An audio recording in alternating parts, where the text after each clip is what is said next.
오늘의 말씀은 사도행전 15장 12절부터 29절 말씀입니다. 할렐루야. 오늘 하루도 여러분 삶 가운데 하나님의 은혜와 평강이 함께하길 축복합니다. 본문은 이방인의 할례와 율법 이행에 대한 문제로 갈등의 위기를 맞았던 초대교회의 성숙한 대처를 보여주고 있습니다. 교회와 성도가 본받아야 될 성숙한 신앙의 모습에 관해 함께 나누기 원합니다. 베드로는 복음의 본질이 과연 무엇인가? 그에 대한 확신에 찬 연설을 했죠. 그로 인해 온 회중이 잠잠해지자 바나바와 바울이 전도 여행에 관해 보고하며 이방인에게 나타난 표적과 기사를 증언했습니다.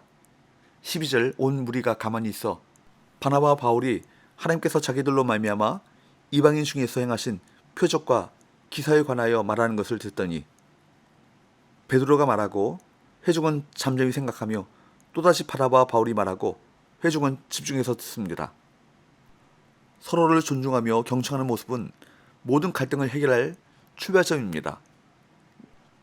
나의 옳은말을 관찰하려고 하는 자가 되지 마시고 모두가 옳은 방향으로 나가도록 생각하며 경청하는 성숙한 모습이 있길 바랍니다.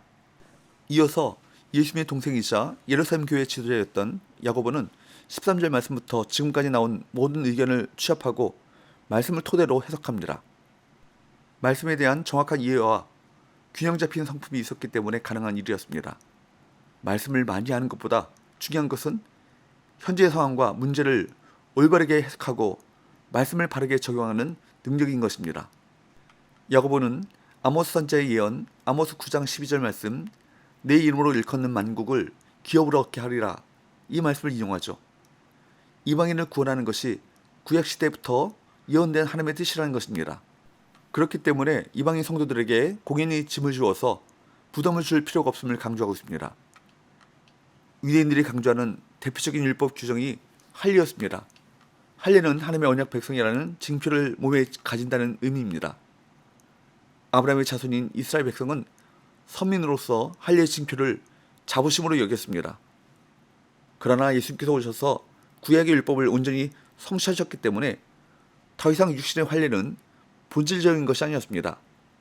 사도 바울은 이에 대해서 표면적 유대인이 유대인이 아니며 표면적 육신의 할례가 할례가 아니라 이면적 유대인, 믿음으로 행하는 마음의 할례가 진짜 할례라고 강조하고 있습니다. 이제는 비본질적인 율법의식을 강요할 필요가 없고 그리스도를 향한 믿음과 성령 충만이 신앙의 본질인 것입니다. 그래서 19절 20절에서 야고보는 결론적으로 두 가지를 제안하죠. 하나는 이방인 성도들에게 할례나 율법의 멍에를 씌우지 말자라고 하는 제안과 두 번째 단지 우상에게 바친 더러운 음식과 음행과 몸에어 죽인 것과 피만 멀리하게 하자 그런 제안입니다. 야고보의 이 제안은 유대인 성도와 이방인 성도들을 모두 만족시키는 지혜로운 판단이었습니다.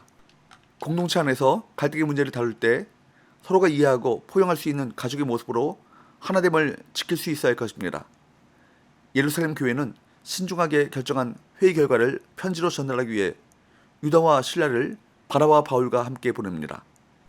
22절 이에 사도와 장로와 온 교회가 그 중에서 사람들을 택하여 바울과 바나바와 함께 안디옥으로 보내기를 결정하니 그 형제 중에 인도자인 바사바라 하는 유다와 실라더라.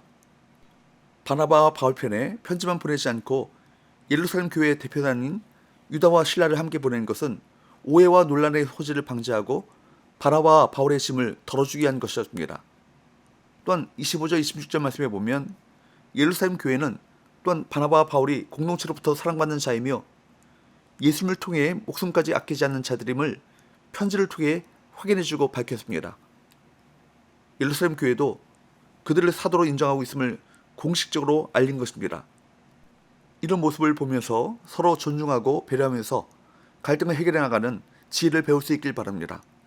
28절 29절에서 예루살렘 교회는 모든 결정을 성령과 우리가 내렸다라고 말합니다. 그리고 안디옥 교회를 향해 평안을 빌어줍니다. 이처럼 예루살렘 교회는 자신들의 입장만을 고집하지 않고 말씀에 따라 판단했으며 성령을 의지해 결정을 내렸습니다. 그리고 안디옥 교회의 평안을 빌며 친밀함의 끈을 놓지 않았습니다. 갈등의 문제에서 시선을 놓지 말아야 할 대상은 문제가 아니라 사람입니다. 문제를 해결하려고 하다가 사람을 놓치는 어리석음이 없길 바랍니다. 예루살렘 교회의 성숙함은 우리 공동체가 본받아야 할 모습입니다. 경청 그리고 말씀을 통한 문제 해석, 배려와 존중, 성령을 의지하고 맡기는 모습, 이 모든 것이 우리의 교회 공동체 안에서 아름다운 관계의 원리가 되어서 성숙한 교회의 모습을 이뤄나갈 수 있기를 간절히 소원합니다. 기도합시다. 하나님 아버지, 모든 문제를 하나님의 말씀을 통해 해석하고 풀어가게 하시고 그리스도를 향한 믿음과 성령 충만이 우리 교회를 움직여 나가는 힘이 되게 하여 주옵소서. 예수의 거룩하신 이름으로 기도하옵나이다. 아멘.